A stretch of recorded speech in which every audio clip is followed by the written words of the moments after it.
তো বন্ধুরা, আজকে কিন্তু জীবনটা তেনা তেনা করছে প্রাণীমিত্ররা, কারণ তাদের ট্রেনিং হচ্ছে। ট্রেনিং কারণে আমি কিন্তু আজকে ইঞ্জেকশন করব না, এদেরকে আজকে ট্রেনিং করাবো।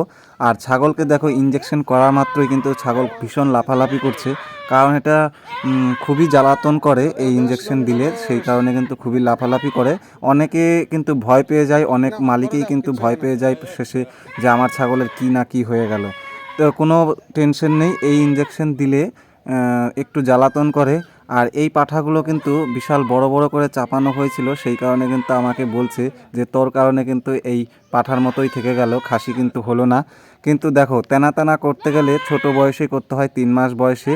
3 মাসের বড় হয়ে গেলে সেগুলো যদি খাসি করাই কিংবা তেনা তেনা করাই, তাহলে কিন্তু এই পাঁঠার মতোই থেকে যাবে। দেখতেই পাচ্ছ, এই কিন্তু পাঁঠার মতোই থেকে গেছে। সেই কারণে হেসে হেসে আমাকে বলছে যে পাঁঠার মতোই থেকে গেল, শুধু তোর জন্য খাসির মতো চেহারাটা হলো না। ছাগল তেনা তেনা করলে 3 মাস আগে করবেন, 3 মাস পরে করবেন না। ছাগলকে দেখো, ইঞ্জেকশন করা মাত্রই কিন্তু লাফালাফি করছে। এটা হচ্ছে ইঞ্জেকশনের জন্য, মাত্র 2-3 মিনিট করবে।